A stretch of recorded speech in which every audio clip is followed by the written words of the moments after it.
ഇന്ന് തന്നെ ഡൗൺലോഡ് ചെയ്യൂ. കാണൂ നിങ്ങളുടെ ഫേവറേറ്റ് ഷോസ്. ഞാൻ ഒറ്റയ്ക്കിരുന്ന് ഒരുപാട് ആലോചിച്ചു. തെറ്റുകാരി ഞാൻ തന്നെ, ഞാൻ മാത്രം. എനിക്ക് അർഹതയില്ലാത്തതൊന്നും ഞാൻ ആഗ്രഹിക്കരുതായിരുന്നു. മാഡം ഇങ്ങനെയൊന്നും പറയല്ലേ മാഡം. ഞാൻ അത്ര വലിയ ആളൊന്നും അല്ല. ഒരു സാധാരണക്കാരനെ എന്നെയാ മാഡം വലിയ ആളാക്കി മാറ്റുന്ന. എന്റെ മനസ്സിലെ രാജു വലിയ ആള് തന്നെയാ. അച്ഛനായിരുന്നു ചെറുപ്പം മുതലേ എന്റെ ഹീറോ എങ്കിലും അച്ഛന്റെ സ്നേഹം കിട്ടാതായതോടെ ഞാൻ വല്ലാതെ ഒറ്റപ്പെട്ടു.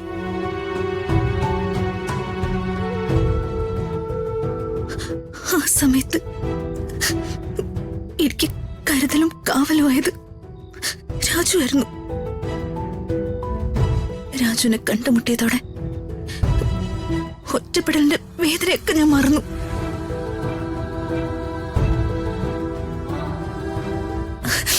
രാജു എനിക്ക് സ്നേഹം തന്നു.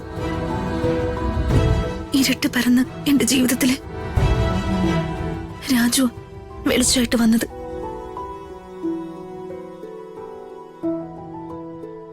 രാജു എനിക്ക് എന്റെ എല്ലാമായി.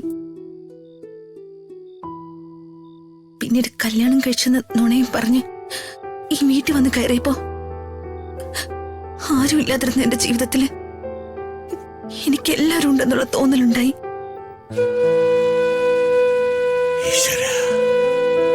ഇവിടെയുള്ള എല്ലാവരും എനിക്ക് പ്രിയപ്പെട്ടവരായി. സ്വന്തം മോളെ പോലെ വേണുങ്ങളും രാധമ്മയും എന്നെ കരുതി. എന്റെ കൂടപ്പിറപ്പുകളായിട്ട് പ്രിയേച്ചിയും ശ്രീലക്ഷ്മിയും. പക്ഷെ ഇപ്പൊ ഞാൻ അറിയുന്ന രാജു, അതെല്ലാം എന്റെ വെറും സ്വപ്നങ്ങളായിരുന്നു.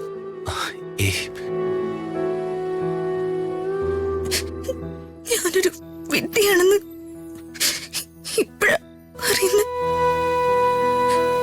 എനിക്ക് ഇവിടെയുള്ള ആരുടെയും സങ്കടങ്ങൾ കാണാൻ വയ്യ രാജു. അവരുടെ കണ്ണീര് കണ്ട്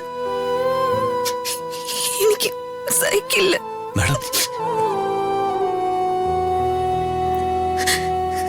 അതുകൊണ്ട് ഞാൻ സഹിച്ചോളാം.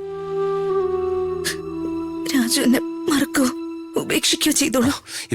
മാഡം,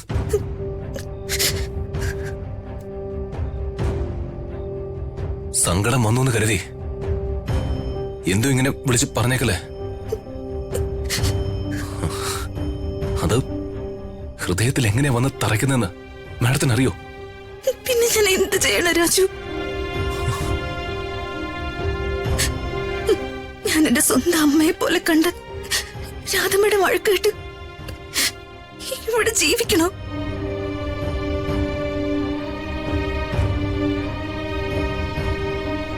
ദൈവമേ, ഈ കുഞ്ഞിന്റെ കരച്ചിലിനൊരു പരിഹാരം കണ്ടെത്തി തരണമേ ഭഗവാനെ. എന്റെ രാധമ്മയുടെ മനസ്സൊന്ന് മാറ്റി തരണേ. അകലേ നോവിനാലേ